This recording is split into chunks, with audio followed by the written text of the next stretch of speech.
Halo semua, gue Novia dan pada kesempatan kali ini gue pengen cerita.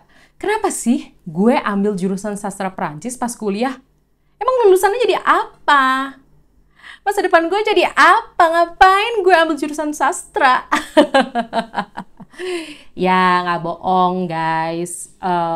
Jurusan sastra, apalagi di Indonesia ya. Kayaknya di dunia juga sih, cuma gue ngomongin di Indonesia aja karena gue orang Indonesia, gue tahu kondisi langsung karena gue berinteraksi dengan sesama orang Indonesia, oke? Tapi kalau pengalamannya beda, boleh banget sharing dan jangan nyalain gue. Karena pengalaman gue juga valid. Terus, di Indonesia ini ya dianggap, buat apa sih jurusan sastra? Jurusan cadangan. Ya nggak bohong, emang karena banyak temen-temen gue juga yang naruh sastra sebagai pilihan ketiga, empat, bahkan kelima ketika tes. Terus juga bingung, sastra tuh buat apa ya? Dan kadang juga teman-teman gue milih sastra itu yang penting lolos aja cuy.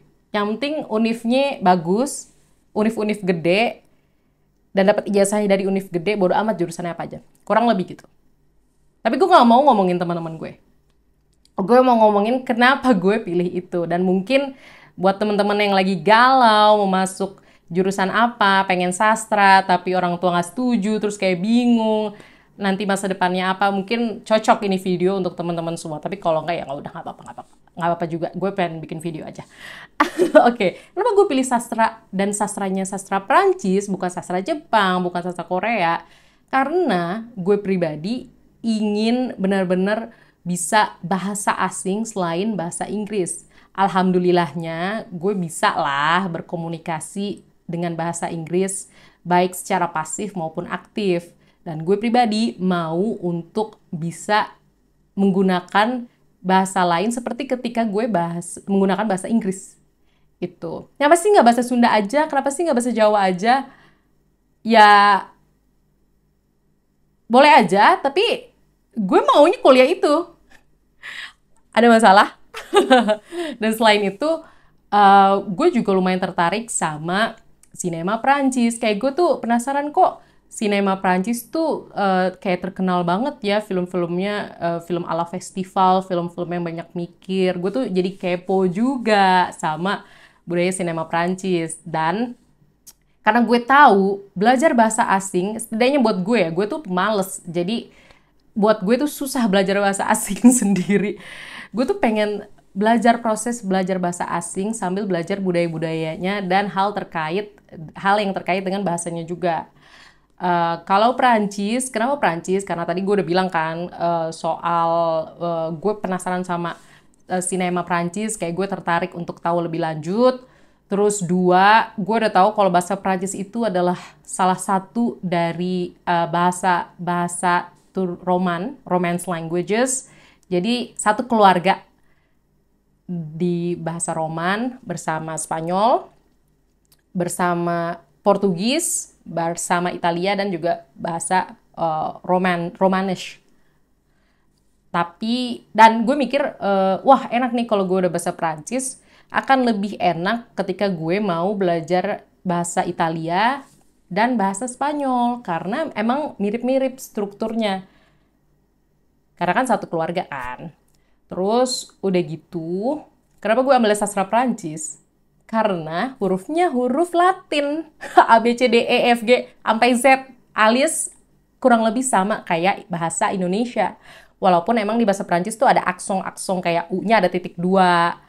Atau bahkan I-nya ada titik 2. Jadi agak beda lah. Tapi gue tidak perlu belajar huruf baru. Kayak ketika gue belajar bahasa Jepang, Korea, dan Cina.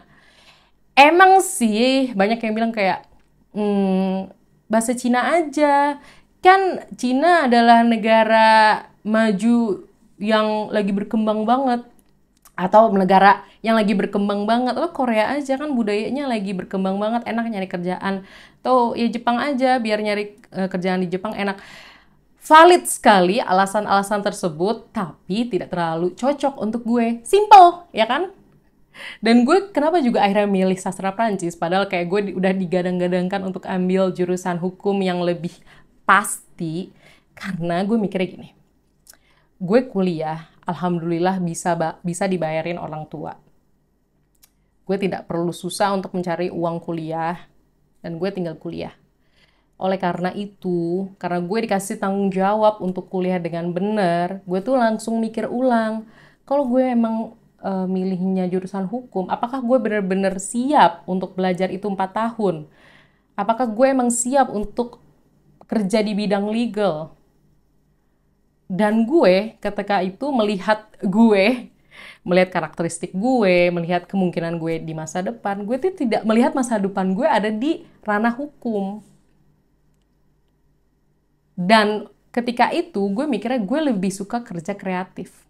Yang mana emang sekarang gue juga kerja ranah kreatif yang akan gue ceritakan nanti.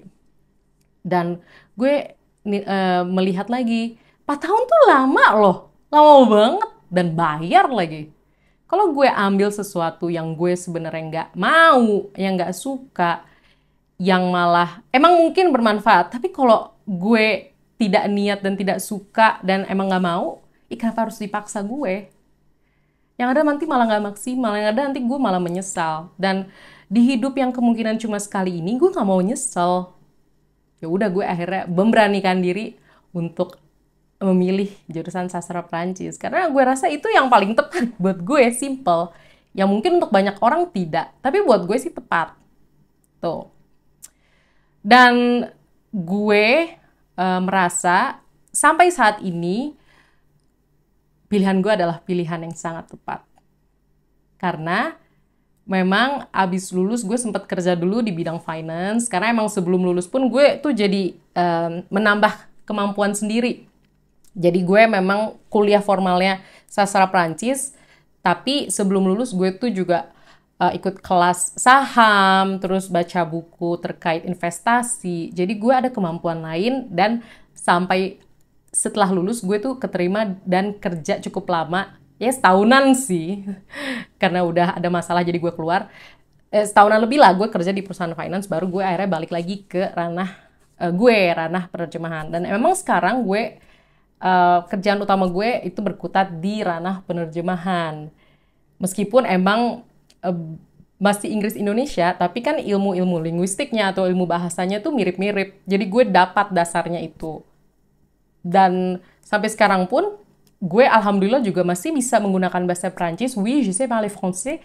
Dan alhamdulillahnya juga gue banyak alhamdulillah, gue bersyukur aja cuy. Karena gue juga lumayan beruntung nih, gue mikirnya. Gue bisa punya sertifikasi bahasa Prancis dengan level C1 atau level upper intermediate. Yang mana gue juga sempat bikin video nih, kayak tips and tricks gue lolos tes DALF C1, walaupun emang nilainya pas-pasan, gue harus akui.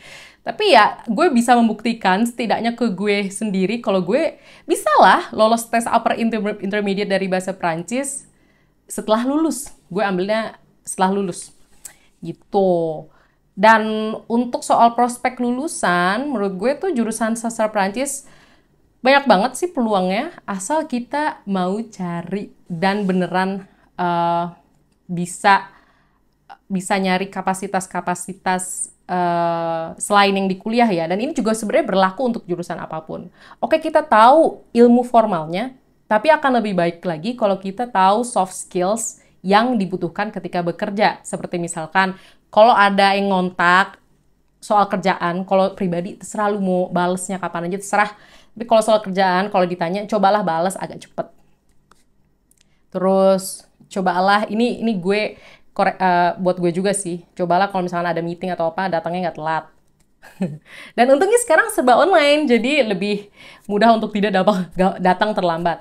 Terus belajar ngomong. Nih gue punya YouTube nih sebenarnya secara nggak langsung untuk ngelatih gue monolog. Gue tahu banyak kekurangannya, tapi at least gue udah lebih berani untuk ngomong di depan kamera. Jadi ada banyak cara lah untuk meningkatkan soft skills itu. Oke? Terus untuk soal lulusan, balik lagi tadi selain emang ningkatin soft skills dulu, banyak banget kayak gue pribadi kerja di perusahaan media yang fokusnya subtitling. Gue gak mau kasih tahu dulu di mana gue kerja, tapi gue kerjanya di situ. Jadi mungkin film-film yang teman-teman tonton di bioskop, terus di OTT atau kayak di Netflix, Amazon, Disney dan sebagainya macamnya itu lewat penerjemah yang gue manage. Itu. Mantep kan? Dan gue pun enjoy karena gue juga suka film. Tadi kan gue bilang gue tertarik film-film Perancis dan gue overall emang juga suka film dan tertarik juga sama series. Walaupun kalau series gue agak males sih kadang kalau kebanyakan. Terus udah gitu ada yang kerja di kedutaan, ada yang jadi diplomat. Diplomat tuh bisa banget karena cuy, lo bisa bahasa selain bahasa Inggris dan bahasa Indonesia itu keren banget. Apalagi kalau lo bisa lancar. Makanya tuh abis lulus atau pas lagi kuliah, fokuslah. Karena lo udah kuliah di sastra Perancis, sebisa mungkin ya, ini saran dari gue, jangan sampai lupa itu sastra Perancisnya. Jangan sampai lupa bahasa Perancisnya. Karena gue sih pribadi emang salah satu tujuan utamanya biar bisa ngomong kan dengan bahasa Perancis secara aktif. Nggak apa-apa terbata-bata, namanya juga belajar. Itu bukan bahasa asli kita, jangan malu. Oke, nah itu juga penting, jangan malu. Untuk berlatih, untuk praktis, untuk ngomong. Oke, karena kayak otot, kemampuan berbahasa tuh harus kita latih juga biar nggak lupa. Biar bermanfaat juga nanti ketika kita sudah berkarir. Oke? Oh ya, terus untuk lulusan, aduh beragam banget, di bank juga ada. Jadi balik lagi, teman-teman maunya apa? Tapi kalau misalkan spesifik dari jurusannya, penerjemah itu oke banget. Dan penerjemah tuh nggak bohong, kalau rajin nyari klien, terus emang udah terbukti bagus, itu bisa oke banget penghasilannya, kagak bohong gua. Dolar, ribuan dolar. Gue tahu kenapa. Karena gue kan manage penerjemahnya. Gue tahu pendapatan yang didapatkan. Itu harus dipikirin banget tuh. Dan rajin-rajinlah kalau emang teman-teman mau jadi penerjemah, rajin-rajinlah cari forum-forum penerjemah atau ikut forum HPI, Himpunan Penerjemah Indonesia. Itu informasinya penting-penting banget, atau ikut kursus penerjemahan. Gue tuh sempat ikut kursus penerjemahan lagi loh habis lulus. Kayak penerjemahan hukum sih. Biar gue paham istilah-istilah hukum. Dan biar gue enak kalau misalkan nanti gue tes sertifikasi nasional untuk penerjemah. Jadi intinya banyak banget peluangnya. Asal, ini saran dari gue sih, asal temen-temen cocok, bisa, dan intinya rajin. Gue tahu emang gue pemalas. Tapi gue juga tahu kapan harus rajin untungnya. Kapan gue tahu gue harus belajar di sini. Oke? Intinya itu, maaf kalau jadi kemana-mana dan tidak fokus. Semoga teman-teman dapat poin intinya. Kalau misalkan ada yang perlu ditanya, boleh banget langsung ke kolom komentar. Dan sekian. Terima kasih yang udah nonton sampai titik ini, dan sampai jumpa di video selanjutnya. Dadah!